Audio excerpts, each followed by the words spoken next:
Good morning. Welcome to your Friday morning, early morning intuitive guidance.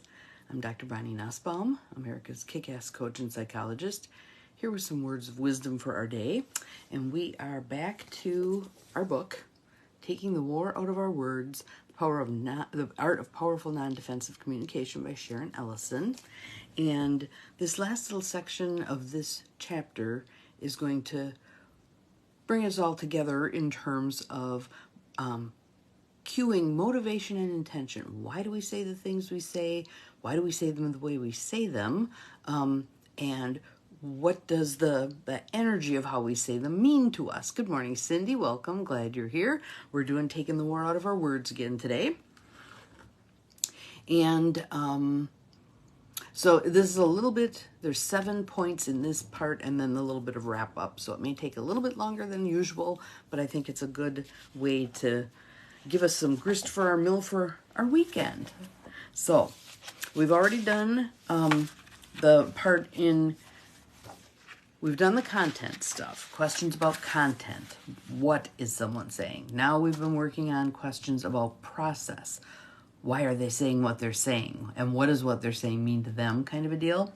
And we did questions querying involuntary reactions. So if someone frowns or sighs or whatever, asking questions about that. We did questions about attitude, and now we're going to do questions about motivation and intention. So let's just take a couple of breaths. Oh, looks like someone else has joined us. Glad you're here. In through the nose, out through the mouth, letting your shoulders drop. In through the nose, out through the mouth. And as you're breathing deeply and easily, feels like it might be important just to do a little bit of tapping today. So side of the hand, you can tap it like this, or I like tapping one against the other. That way I'm getting both sides at once. Just a couple of breaths here. Good morning, Noelle. Glad you're here. We're just kind of settling in for the reading for today. One more nice deep breath in and out. And then you just relax your hands into your lap. Okay. So these, and if you have been, morning Joe, if you have been taking notes on the things we've been talking about with the book, grab your notebook, because we are now doing questions about motivation and intention, where we're asking what someone else's motivation and intention is, and where we're asking them what they think ours is. Questions about motivation and intention could naturally apply to the majority of the examples in this book. By motivation, I mean whatever causes a person to say or do something or speak in a certain tone of voice, whereas intention involves the person's goal or objective, kind of the why they said what they said. Good morning, Carolyn. Glad you're here. Good morning. If I missed somebody who zipped past, I think I've gotten everybody, but you know how this thing goes when you have your head down. So I will deal with motivation and intention together because they often overlap. We frequently think we know exactly why someone said something, but we never discuss that motivation directly. We go away fuming, feeling manipulated or negated, when we could easily have brought the issue to the person's motivation out into the open. And as she says a little bit later, even if they deny what your perception of it, doesn't matter, because you've put it on the table and it can't be stuffed back in the closet. Considering the following 7 kinds of situations that call for questions regarding motivation and intention. Number 1, when we want to check out our own assumptions, because again, we make assumptions all the time. As I've said before, oftentimes marital couples are the worst at this. They assume they know what their partner means, and oftentimes they're wrong. So here's the example she gives for checking out assumptions. Polly turned in her resignation to join another insurance company where she would be able to advance, and the agent she worked for remarked, "You'll never make it." She could have asked him about the motivation for his comment. "Are you saying that because you want to keep me here?"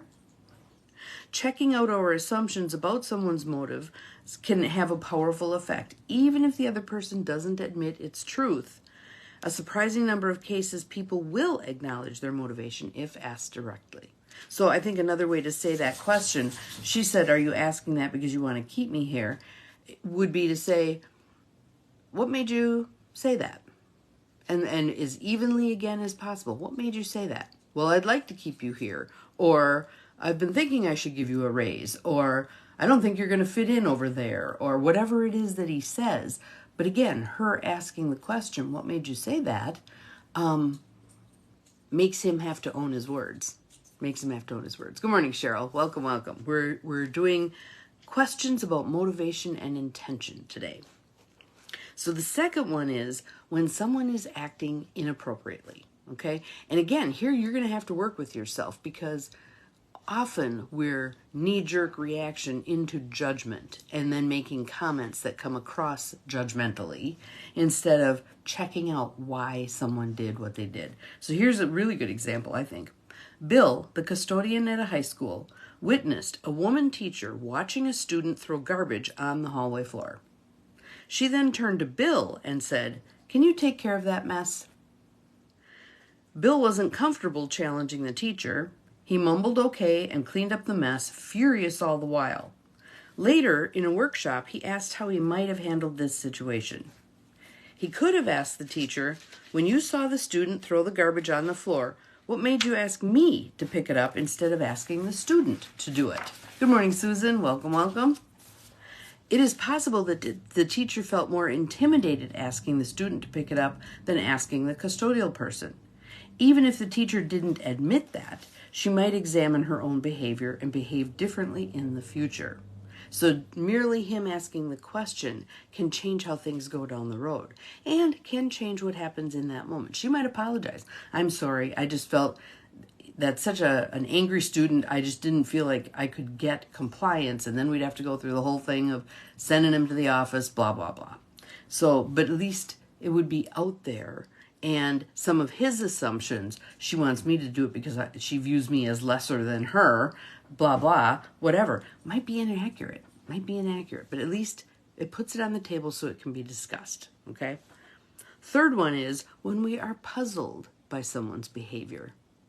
In some cases, we are puzzled by a person's motivation or frustrated because we think we are receiving double messages about the person's intention. A woman from a rape crisis agency was called to a small town by a sheriff who had requested advice on questioning rape victims. As the woman spoke with the sheriff, he looked away from her, chewed gum loudly, and played with a paperclip. Finally, finding herself getting irritated at his seeming lack of interest after she had come some distance to talk to him, she thought of a non-defensive question and asked him simply, "Are you interested in what I'm talking about?" Again, how we put it out there is important, so she may have had to work with herself to kind of get the irritation under control. But are you interested in what I'm talking about? He put down the paperclip, glanced at her, and said, "Yes, it's just a little hard." The woman had asked the sheriff about his intentions, about whether he wanted to hear what she had to say. If his answer had shown a genuine lack of interest or even hostility, she could have asked about his motivation for having called her in the first place. In that case, she might have found out he had mishandled a situation involving a rape victim, at which time another official had recommended he get some training. If so, the woman would know what she was dealing with and could respond more effectively than if she had never addressed the sheriff's seeming lack of interest. In this case, both people's attitudes shifted, and the sheriff's comment became the basis for a valuable conversation. The woman learned that the sheriff was uncomfortable talking about rape, but he believed his job required that he develop some skills in dealing with violence toward women. The consultant left their meeting believing that their talk had genuinely helped the sheriff to deal with his own discomfort and so to be more gentle with any victim of violence. Had she not asked that single question about his level of interest in the conversation, she would have continued to resent her own interpretation of his attitude, and the outcome would have been very different. Can you see how these questions are going to be really helpful? I think, before I go on to number 4, I think 2 things tend to get in our way in terms of asking these questions. One, we don't remember to ask them. Just even remembering, wait a minute, there's something I'm supposed to be doing here that is different than what I've always done. Oh, I made an assumption. Okay, I need to ask a question about my assumption. And 2, again, managing our There we go. There we go. Again, interesting. Good morning, Trisha. Glad you are here. Welcome, welcome. We are doing taking the war out of our words. Powerful non-defensive communication. So one of the reasons I think we don't ask these questions is we don't think to ask these questions, and we're so wedded to our assumptions about why we think the person behaved in that way and reacting accordingly that we don't check it out. So we need to check it out. So number 4 is when we want to ask permission to approach a topic. Sometimes we hesitate to approach a topic at all, thinking the person might resent our question or that the timing might not be right for a discussion. In such cases, we can ask permission to ask the question. Is it all right if I ask you a question about what you just said? Here, you are seeking to find out if the person feels motivated to engage in discussion. We can also ask directly how willing the person feels to do anything, listen to us, answer us, or make some kind of commitment. Can you see this with a teenager? We might also ask someone who seems determined that his opinion is the only one with merit, are you willing to hear what my reasoning is about this issue?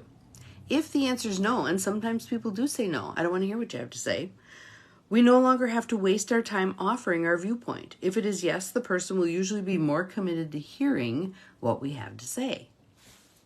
Number 5, when we want to ask about any of the verb elements. Remember we did verb before, V-E-R-B, and I'm going to go back here quickly and just trot them out for you. Where is my verb page? Of course, my little marker fell out.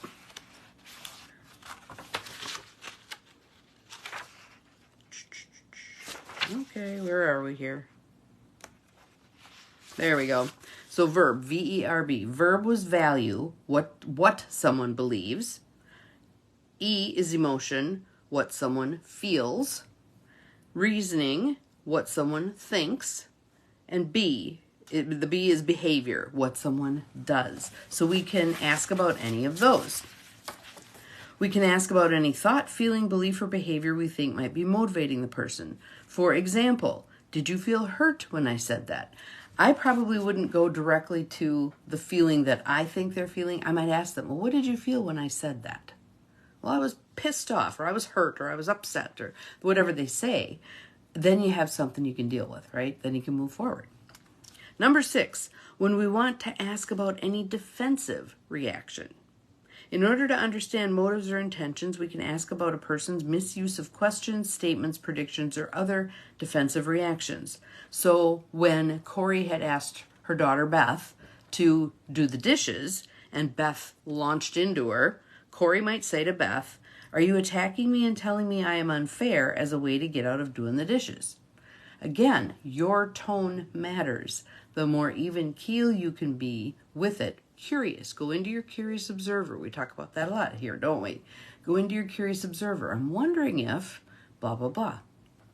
Okay? To a person who is misusing a statement, you always want me to do the dishes. To try to persuade us to agree, we might say, are you trying to get me to agree with you? Here, instead of just defending our own viewpoint, and you watch people do that, right? And it just devolves into this one person sniping, the other person sniping back and forth. If you step out of, don't take that bait. Don't take that bait. Don't go there. And ask, are you trying to get me to agree with you?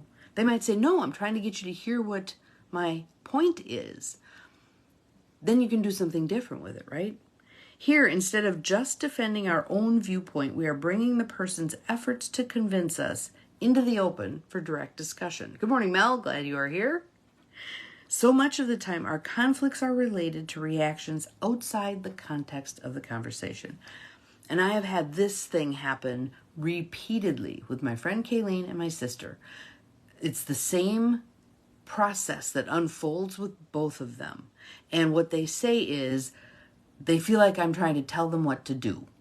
And I'm like, I'm trying to elicit from them, what about how I said that made you think I was trying to tell you what to do?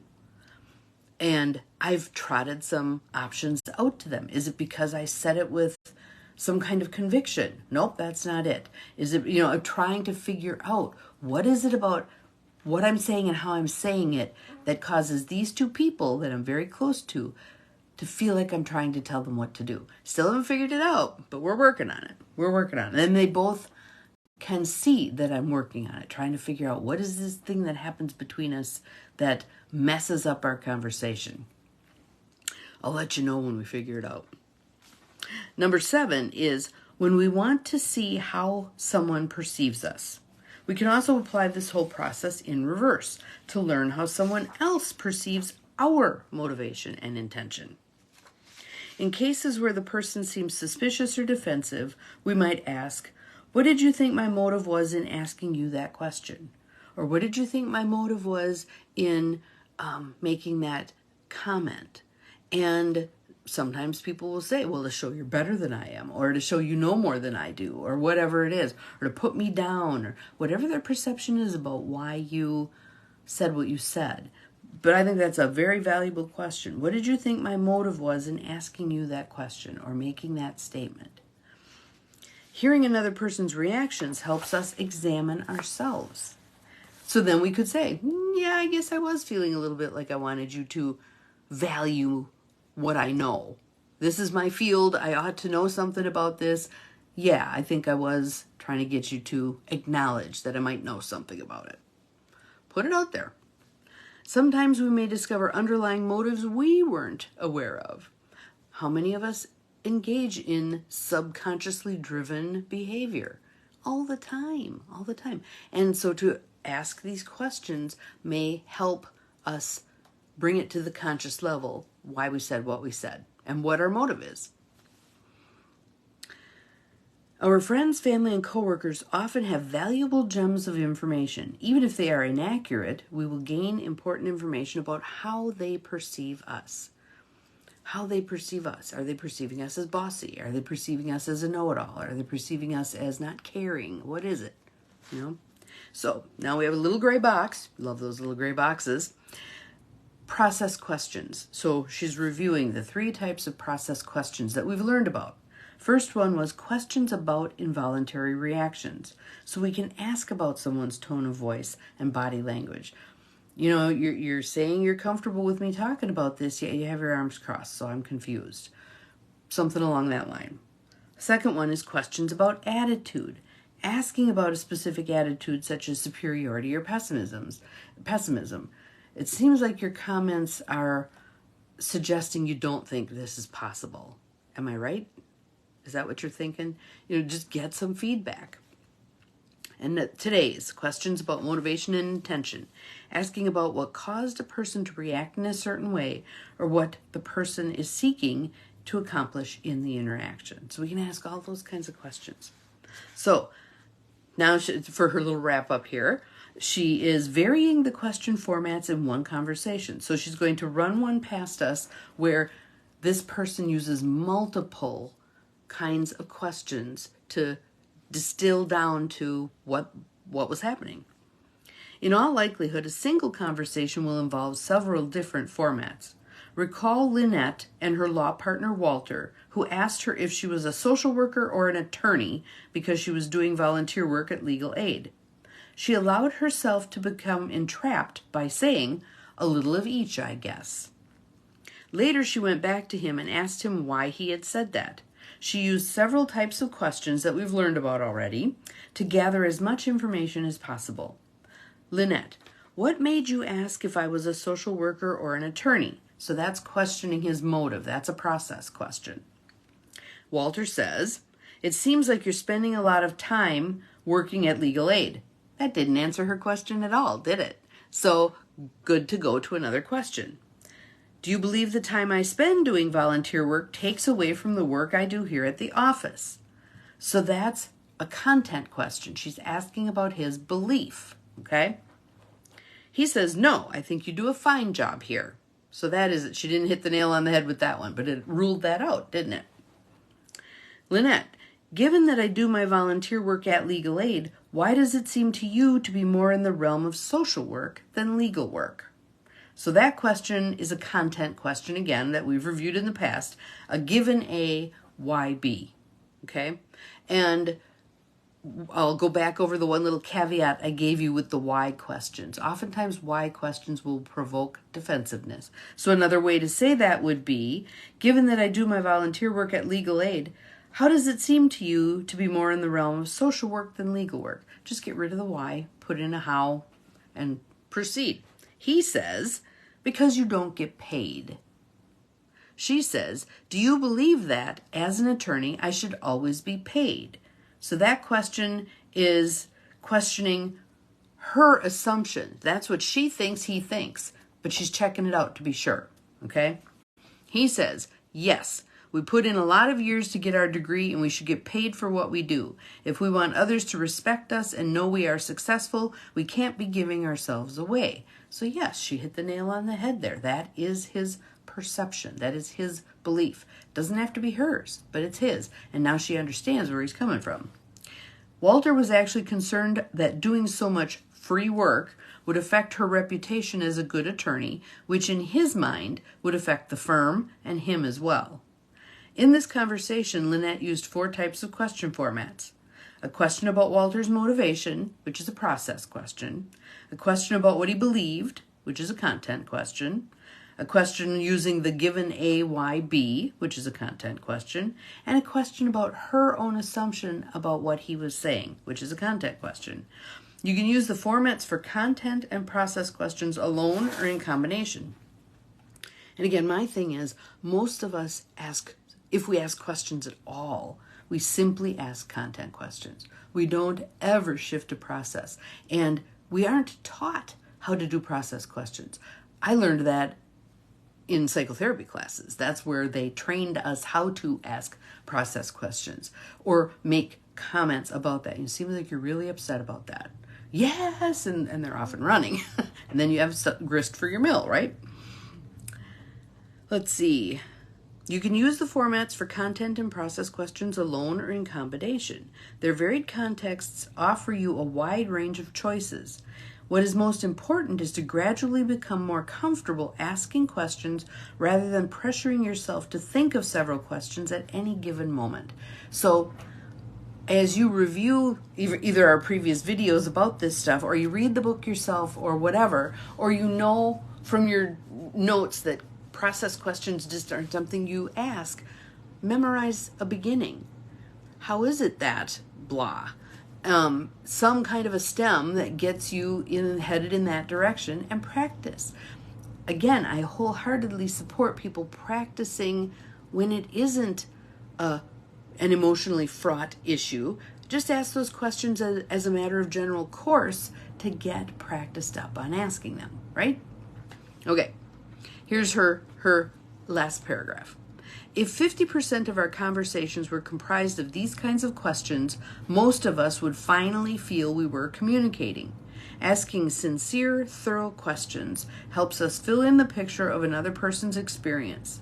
Just one question can often give us a panoramic view of what is really going on inside of someone. And so I'll hearken back to her experience with buying the tires for her car and the mechanic telling her she didn't need to know anything about the tires. She believed that he was dissing her as a woman. When she pulled herself together, got out of her reactivity, and asked him, do you think I don't know anything? I don't need to know anything about these tires I'm buying.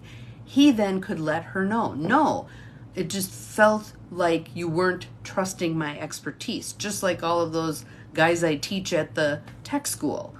Then she knew where he was coming from. Then their conversation and their relationship, their professional relationship, improved drastically. Okay? So here's her last sentence, and I love this one. You ready? When we stop rushing to thrust our own opinion into conversations and ask questions, we can more clearly see another person's real world. And again, that does not mean for one moment that we have to buy into their view of that world. But when people feel heard, like you truly gave a shit about what their perception was, they're going to be far more willing to take a breath and settle back a little bit and maybe hear what you have to say.